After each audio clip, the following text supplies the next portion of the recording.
주님을 만나기 위하여서 주님의 음성을 듣기 위하여서 이 기도의 자리로 나오신 성도 여러분들을 진심으로 환영하고 축복합니다. 먼저 기도함으로 나가기 원합니다. 하나님 아버지 감사합니다. 저희를 이 기도의 자리로 불러주시고 또 한 주간을 이렇게 말씀으로 시작하게 하심 감사드립니다. 아버지 이 시간 주님의 음성을 듣기 원합니다. 우리에게 필요한 말씀을 이 자리에서 허락하여 주시고 이 말씀을 듣고 우리가 주님의 뜻을 깨달아 정말 우리가 이 땅을 살아가는 데에 주님께서 기뻐하시는 삶, 주님의 마음에 합당한 삶을 살아가기로 결단하고 다짐하는 우리 모두가 되게 하여 주시옵소서. 특별히 우리가 말씀을 듣는 자리에서 겸손하길 원합니다. 주님 우리의 마음을 깨트려 주시고 우리의 마음밭이 옥토밭이 되어 정말 주님께서 주시는 말씀을 잘 새겨 들으며 주님의 말씀을 기뻐하고 즐거워하는 우리 모두가 될 수 있도록 주님 성령님께서 주관하여 주시옵소서. 함께 하실 주님을 기대하며 나갑니다. 감사드리며 살아계신 예수 그리스도 이름으로 간절히 기도드립니다. 아멘. 이제 하나님의 말씀 찾도록 하겠습니다. 오늘 찾으실 하나님의 말씀은 사도행전 7장 말씀입니다. 사도행전 7장 1절에서 16절까지 말씀입니다. 사도행전 7장 1절에서 16절까지 말씀입니다. 다 찾으셨으면 함께 읽도록 하겠습니다. 대제사장이 이르되 이것이 사실이냐? 스데반이 이르되 여러분 부형들이여 들으소서. 우리 조상 아브라함이 하란에 있기 전 메소포타미아에 있을 때에 영광의 하나님이 그에게 보여 이르시되 내 고향과 친척을 떠나 내가 내게 보일 땅으로 가라 하시니 아브라함이 갈대아 사람의 땅을 떠나 하란에 거하다가 그의 아버지가 죽음에 하나님이 그를 거기서 너희 지금 사는 이 땅으로 옮기셨느니라. 그러나 여기서 발 붙일 만한 땅도 유업으로 주지 아니하시고 다만 이 땅을 아직 자식도 없는 그와 그의 후손에게 소유로 주신다고 약속하셨으며 하나님이 또 이같이 말씀하시되 그 후손이 다른 땅에서 나그네가 되리니 그 땅 사람들이 종으로 삼아 400년 동안에 괴롭게 하리라 하시고 또 이르시되 종 삼는 나라를 내가 심판하리니 그 위에 그들이 나와서 이곳에서 나를 섬기리라 하시고 할례 언약을 아브라함에게 주셨더니 그가 이삭을 낳아 여드레 만에 할례를 행하고 이삭이 야곱이 우리 12조상을 낳으니라. 여러 조상이 요셉을 시기하여 애굽에 팔았더니 하나님이 그와 함께 계셔 그 모든 환난에서 건져내사 애굽 왕 바로 앞에서 은총과 지혜를 주심에 바로가 그를 애굽과 자기 온 집의 통치자로 세웠느니라. 그때에 애굽과 가나안 온 땅에 흉년이 들어 큰 환난이 있을세 우리 조상들이 양식이 없는지라. 야곱이 애굽에 곡식이 있다는 말을 듣고 먼저 우리 조상들을 보내고 또 재차 보내매 요셉이 자기 형제들에게 알려지게 되고 또 요셉의 친족이 바로에게 드러나게 되니라. 요셉이 사람을 보내어 그의 아버지 야곱과 온 친족 75사람을 청하였더니 야곱이 애굽으로 내려가 자기와 우리 조상들이 거기서 죽고 세겜으로 옮겨져 아브라함이 세겜 하몰의 자손에게서 은으로 값주고 산 무덤에 장사되니라. 아멘. 사랑하는 성도 여러분, 오늘 이 시간은 모든 것이 은혜입니다 라는 제목으로 하나님의 말씀을 전하기 원합니다. 사랑하는 성도 여러분, 오늘 우리가 읽은 사도행전 7장의 말씀은 초대교회를 섬기던 스데반 집사님이 공회 앞에서 자신의 신앙을 밝히는 그런 믿음의 설교가 기록된 본문입니다. 그동안 공회의 수많은 변론자들은 스데반이 침묵하기를 원했습니다. 그래서 그들은 수많은 법을 통해서 복음을 전하는 스데반의 입을 막으려고 했지만 그러나 복음을 향한 스데반의 열정은 그들이 막을 수 없었습니다. 그래서 스데반은 자신이 가진 그 뜨거운 복음의 열정을 가지고 오히려 그 공의 자리에서 설교를 통해 복음을 선포하고 있습니다. 그동안 유대인 변론자들이 주장한 것이 무엇이었냐면 하나님께서 이 땅에 허락하신 복음은 오직 이스라엘에게만 주어졌다는 것입니다. 그러나 스데반은 진짜 하나님 나라의 복음은 어디까지 적용되고 누구에게까지 허락되는지 그것에 대해서 오늘 설교를 통해 아주 분명하게 선포하고 있습니다. 스데반이 그 유대인들에게 어떤 내용으로 복음을 선포하는지 2절과 3절 말씀을 다시 한번 읽어보도록 하겠습니다. 스데반이 이르되 여러분 부형들이여 들으소서. 우리 조상 아브라함이 하란에 있기 전 메소포타미아에 있을 때에 영광의 하나님이 그에게 보여 이르시되 내 고향과 친척을 떠나 내가 내게 보일 땅으로 가라 하시니. 아멘. 지금 스데반은 유대인의 시작이라고 할 수 있는 믿음의 조상 아브라함의 사건을 통하여서 이스라엘의 역사를 설명하고 있습니다. 아브라함이 메소포타미아에 있을 때 하나님께서는 그를 찾아오셔서 약속의 땅으로 갈 것을 명령하셨습니다. 그래서 아브라함은 갈대아 우르에서 하란으로, 또 하란에서 주님께서 약속하신 땅으로 옮겨갔습니다. 그런데 그곳에서 어떤 일이 있었습니까? 중요한 말씀입니다. 5절과 6절입니다. 그러나 여기서 발붙일 만한 땅도 유업으로 주지 아니하시고 다만 이 땅을 아직 자식도 없는 그와 그의 후손에게 소유로 주신다고 약속하셨으며 하나님이 또 이같이 말씀하시되 그 후손이 다른 땅에서 나그네가 되리니 그 땅 사람들이 종으로 삼아 400년 동안을 괴롭게 하리라 하시고. 아멘. 아브라함이 하나님께서 약속하신 땅에 도착했을 때 그 결과가 어땠느냐입니다. 아브라함이 약속의 땅에 하나님의 말씀대로 도착했는데 그 거룩한 땅이 흉년이 들었습니다. 그래서 그는 애굽으로 떠날 수밖에 없었고 또 그의 후손들 또한 마찬가지입니다. 아브라함의 후손들 또한 애굽에서 400년 동안 하나님께서 약속하신 그 약속의 땅을 잃은 채 그곳에서 나그네의 삶을 살아가야만 했습니다.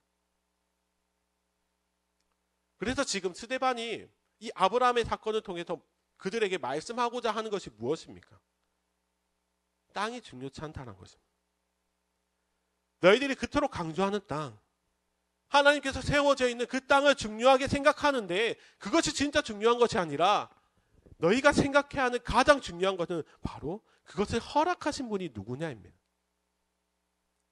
아브라함의 삶에 있어서 그에게 중요한 것은 땅이 아니었습니다. 그 땅을 약속하신 하나님이었습니다. 약속의 땅을 보여주시고 또 약속의 땅으로 인도하시고 또 그가 어디 가든지 함께 하신 하나님이 아브라함의 인생의 가장 중요한 핵심이었음을 지금 스데반은 말씀하고 있습니다. 그래서 아브라함의 인생을 돌아보십시오. 아브라함이 어느 땅에 가든지 나그네가 되었든지 안 되었든지 그것이 중요한 것이 아니라 하나님께서는 그를 늘 함께 하시며 인도하심으로 아브라함을 하나님의 백성으로 살아가게 하셨습니다. 지금 스데반은 그 은혜가 이방인에게도 있다고 말씀하고 있는 것입니다. 그리고 9절부터는 요셉의 사건을 통해서 하나님이 어떤 분이신지를 전하고 있습니다. 요셉이 형들에 의해서 애굽의 노예로 팔려가게 되었습니다. 그런데 이 비극적인 일은 이 일을 통하여서 야곱이 흉년에서 구원받을 수 있는 놀라운 큰 일로 바뀌게 되었고 그리고 거기다가 야곱의 가족만 구원받은 것이 아니라 지금 스데반의 설교를 듣고 있는 유대인들, 즉 이스라엘이라는 큰 나라가 이루어지는 놀라운 은혜를 체험하게 된 것입니다. 지금 이 일이 다 어디에서 이루어졌습니까? 유대인들이 신성히 여기는 가나안 땅이 아니라 그들이 더럽다고 여기는, 그들이 거룩하지 않다고 여기는 애굽에서 일어났습니다. 다시 말씀드리면 거룩하지 못한 곳에서 거룩한 일이 일어났는데 당시 유대인들의 논리라면 있을 수가 없는 일입니다. 지금 스데반은 이것을 통해서 하나님 나라의 복음을 전하고 있습니다. 하나님 나라의 복음은 너희들이 생각하는 거룩한 곳, 이스라엘 안에서만 세워지는 것이 아니라 이 세상 모든 곳, 하나님께서 통치하시는 땅에는 다 하나님의 나라가 세워질 것임을 스데반은 전하고 있는 것입니다. 그래서 9절에 이렇게 말씀하였습니다. 9절 말씀입니다. 여러 조상이 요셉을 시기하여 애굽에 팔았더니 하나님이 그와 함께 계셔. 9절 마지막에 무엇이라고 기록되어 있습니까? 하나님이 그와 함께 계셔. 그것이 거룩한가 거룩하지 않는가 그것이 중요한 것이 아니라 그곳에 하나님께서 함께 계시기에 거룩한 곳이라는 것을 지금 말씀하고 있는 것입니다. 스데반은 이 진리를 유대인들이 깨닫기를 원했습니다. 그래서 더 이상 복음이 너희들 것이라고만 생각하지 말라. 너희들만 거룩한 것이 아니라 하나님께서 함께 하시는 모든 곳에 거룩이 있다. 지금 스데반은 전하고 있습니다. 유대인들은 자신들이 선택받았다고 여기기에 항상 성령의 일하심을 거슬렀습니다. 그래서 스데반의 사역을 방해하고 늘 초대교회를 힘들게 하였습니다. 거기다가 너희의 몸에는 할례의 흔적은 있지만 마음에는 할례가 없기에. 스데반은 그들을 향하여서 너희의 모습이 마치 하나님을 거슬렀던 이스라엘 백성들, 너희의 조상들과 같구나. 똑같은 길을 걸어가고 있기에 너희는 즉시 되돌려서 하나님께 나아오라. 그것을 강조하고 있습니다. 사랑하는 성도 여러분, 복음을 안다고 여기던 유대인들은 정작 복음을 알지 못했습니다. 자신들이 가진 특권을 은혜로 받아들여야 되는데 오히려 특권을 권리로 여겼고 또 이 복음이라는 놀라운 은혜들을 자신들만 받을 수 있다 여겼습니다. 그러나 우리 하나님은 이스라엘에만 머무시는 하나님이 아니십니다. 우리 하나님은 너무나도 의롭고 자비로우신 분이셔서 이 세상 모든 사람들에게 예수 그리스도를 믿음으로 하나님의 자녀가 되는 권세를 주셨고, 그리고 예수 그리스도를 믿는 자들에게는 언제나 함께 하시며 우리들 주님의 길로 인도하시며 또 보호하심을 우리에게 약속해 주셨습니다. 이것이 바로 복음 그리고 은혜입니다. 사랑하는 성도 여러분, 오늘 본문에서 스데반 집사님이 이 설교를 하고 있는 이유가 무엇입니까? 유대인들이 이 복음의 은혜를 깨닫기를 원했기 때문입니다. 그리고 하나님께서 오늘 이 말씀을 이 새벽 시간 이 자리에서 우리들에게 하시고자 하는 이유가 무엇일까요? 그것은 우리들도 이 복음의 은혜를 깨달아서 혹시라도 우리들 안에 있는 이런 유대인들과 같은 이런 모습이 없는지를 돌아보기를 원하십니다.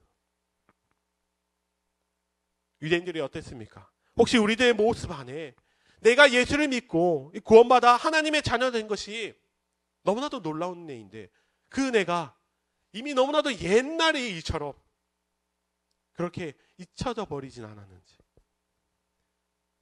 그래서 우리의 삶에는 이제는 그런 구원의 감격이 아니라 유대인들처럼 이것은 거룩하고 저것은 거룩하지 않고 이것은 해도 되고 저것은 하면 안 되고 이런 형식적인 삶만 남아있지는 않는지 주님께서는 오늘 본문의 말씀 통해서 우리들에게 깨닫기를 원하십니다. 사랑하는 성도 여러분, 우리가 오늘 말씀에서 딱 하나만 기억하기 원합니다. 그것이 무엇입니까? 바로 하나님 한 분만 기억하는 것입니다. 우리가 인생을 살아가는 동안 하나님만 기억하면 모든 것이 은혜입니다. 모든 것이 거룩하고 내가 살아가는 그 모든 것이 주님께서 동행하시는 아름다운 곳입니다. 우리가 하나님만 생각한다면 다 그렇게 되는 것입니다. 하나님만 생각하는 것, 은혜만 생각하는 것, 이것이 바로 복음을 아는 자의 삶의 모습입니다. 사랑하는 성도 여러분, 우리가 오늘 하루를 살아가면서 이 믿음의 고백을 가지고 살아가기 원합니다. 오늘 우리가 살아가는 모든 삶의 자리에서 구원의 은혜를 베풀어 주신 그 하나님 한 분만 기억하며 우리의 삶이 그분과 동행하고 있음을 기억하며 내 삶이 그냥 평범한 삶이 아니라 하나님께서 함께 하시는 거룩한 삶이구나. 이것을 믿음으로 고백하며 기쁨으로 살아가는 우리 모두가 되기를 원합니다. 그리하여서 오늘 하루도 나와 동행하시고 인도하여 주시는 그 주님을 믿음의 눈으로 바라보며 기쁨과 감사와 영광을 오래들며 살아가는 진짜 은혜로운 삶, 주의 백성의 삶을 살아가는 우리 모두가 다 되시기를 예수님의 이름으로 간절히 축원합니다. 아멘.